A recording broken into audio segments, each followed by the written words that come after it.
Tonight, I'm going to be working in Las Vegas. I'll be in the spin room for Bernie Sanders. This is going to be more than interesting. Watching some of the media coverage coming up to this debate tonight, a lot has been made about how Hillary Clinton is distancing herself from President Obama. I don't view it that way at all. Hillary Clinton is siding with her party, and I'll give you two examples. The majority of Democrats in the House and the Senate are against the Keystone XL pipeline, which she has moved on. The majority of Democrats in the House and the Senate are against the Trans-Pacific Partnership, which she has moved on. And when it comes to reeling in the banks on Wall Street, this is really something that she is going to have to address tonight in a big way if it comes up. We don't know exactly what the subject matter is going to be in these debates, and that's why I think we ought to have more than 6, but this is the first one tonight. But I don't think she's distancing herself from Obama. I think that she's aligning herself with popular positions with the Democrats. And a gentleman who's been around this game quite a long time and been down the street a few times is Bob Shrum, Democratic Strategist, professor at USC. Bob, great to have you with us. Glad to be here, Ed. Your take going into tonight's debate, who has the most to gain, who has the most to lose, if we could frame it that way? I think everybody has something to gain and something to lose. For Hillary Clinton, I think some of the toughest challenges may come from the questions the moderators ask. I mean, I don't know that any of the candidates will bring up the emails. I'd be surprised if she doesn't get asked about them. I would be surprised if she doesn't get asked about her alleged shift on the Trans-Pacific Partnership. And I don't think that's about a trade issue. It's about how much she genuinely means what she says. And that, I think, is the kind of question that could get asked. She needs to give people a sense of excitement, to sort of dominate this debate. She's the front runner, and that's what she should do.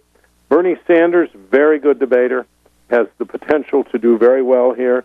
It could be a very important moment for him. For Martin O'Malley, the governor of Maryland, it's a make-or-break moment. He has to establish himself in this debate to find his Fiorina, his inner Carly Fiorina, and actually emerge into this race, or I think gradually he'll just fade away. A lot of people are going to watch this, Ed, because nobody knows what's going to happen.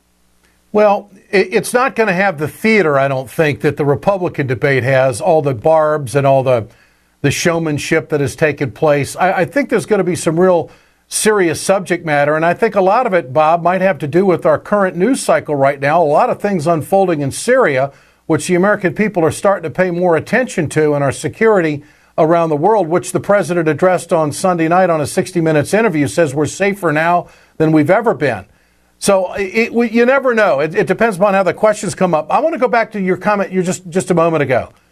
Do we believe what Hillary Clinton says about being against the Trans-Pacific Partnership? Because I interviewed Marcy Kaptur, whose district is going to be drastically and already has been drastically hurt by these lousy trade agreements in Ohio.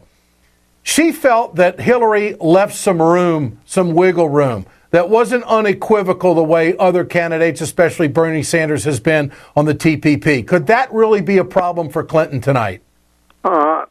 I think it could be a problem long term, especially if she goes back and suddenly is for this at some point, although I wouldn't anticipate that would happen now during the primaries. I think the bigger problem for her is the one I alluded to a moment ago, which is she going to get a question which says, here's what you used to say about the Trans-Pacific Partnership, here's what you say now. Yeah. Here's what you used to say about some other issue, here's what you say now. You know, why should voters believe you? I wouldn't be surprised if that question gets asked. Well, it may not be fair, but I think it's going to be asked. Bernie Sanders on Meet the Press on Sunday had this to say about his positions on those two issues we're talking about, TPP and Keystone. Why should that matter to a voter that you've held this position for much longer, say, on TPP, Good question. than Secretary Clinton? Yeah, okay. I'll tell you why it should matter. And let me be very clear. I mean, I happen to respect and like Hillary Clinton, so I don't get into personal attacks, you know that. But are there differences of opinion that should be discussed? Of course there are. That's what that election is about. I believe that our trade policies going way back when. I voted against NAFTA, CAFTA, PNTR with China. I think they have been a disaster for the American worker, allowed corporations to shut down here, move abroad. So people will have to contrast my consistency and my willingness to stand up to Wall Street and corporations, big corporations, with the Secretary. You know, for a lot of people that don't know Bernie Sanders, I think that's right in his wheelhouse, and I think that plays with a lot of middle-class Americans. What do you think, Bob? Oh, I think he'll say something like that. I think it does play certainly to progressive elements within the party. I think what Hillary Clinton has to be when she gets asked this question, either by the moderator or gets challenged by another candidate, she has to be convincing. She has to come across as authentic. Look at, and she should not be underestimated here. Yeah, no. If you remember her at the end of the 2008 campaign, she was very effective. That's the candidate who needs to show up tomorrow night. Well, is it effective to be late on TPP?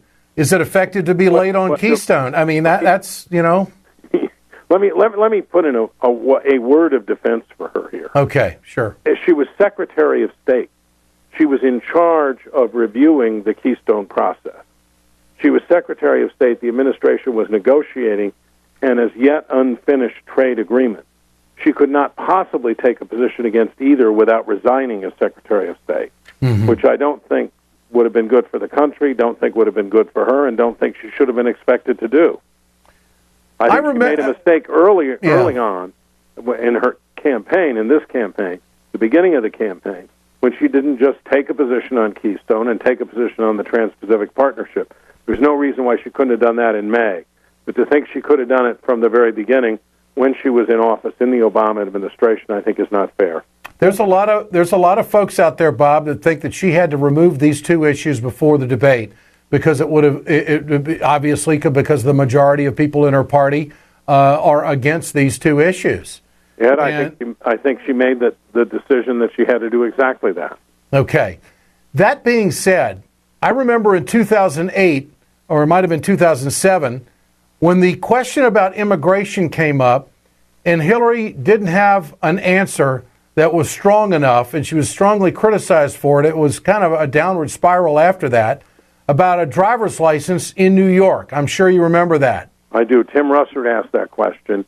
It was a moment when, very rare for her, when she seemed like a deer caught in the headlights. It was a bad moment. She ultimately got to the right place. But in that debate that night, she did very poorly on that question. So she can't afford to have that with the way Sanders is raising money, the way he's got over 1 million people donating. Even Axelrod commented last week about how astounded he was at the progress that Bernie Sanders has made and the crowds he's getting, which both are ahead in pace of Obama in his campaigns. So if the pressure's got to be on Hillary that a moment like that doesn't come up again. Would you agree? Yeah. Listen, I'd say two things. First of all, Bernie Sanders' performance so far has been extraordinary. No one predicted, and if they say they did at the time he announced how he was going to do today, I would doubt very seriously that they're telling the truth. I mean, he's outperformed everybody's expectations. That makes the debate very important for him tomorrow because it'll be a wider audience that will see him for the first time. I mean, the people who don't watch Meet the Press, people who don't go to political rallies, don't watch cable TV, all of that. So it'll be an important moment for him.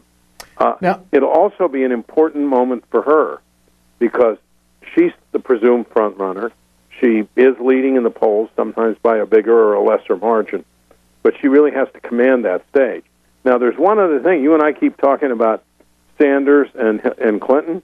You've got not only Martin O'Malley, who has to try to make his mark. Jim Webb. You've got Lincoln Chafee, the former governor of Rhode Island, and Jim Webb, the former senator from Virginia, who are both quixotic, capable, I think, of some pretty unpredictable responses or answers in the debate. They're going to be there. And I think some of Hillary's partisans thought it would serve her better to have more people in the debate. I don't think it does. I think she would have been better off with a three-person debate because she needs to look like and act like someone who can really command and lead the party and it's going to be a little tougher when there are 5 people on that stage. I agree with you. It is going to be tougher with 5 people. 2 of them I don't even think should be there, but that's just my opinion. I mean, I don't think that they warrant being there. They're hardly showing up in any poll anywhere, and I'm talking about Jim Webb and Lincoln Chafee, and they could end up being bomb throwers and disrupt a lot of things, depending on especially Jim Webb's personality.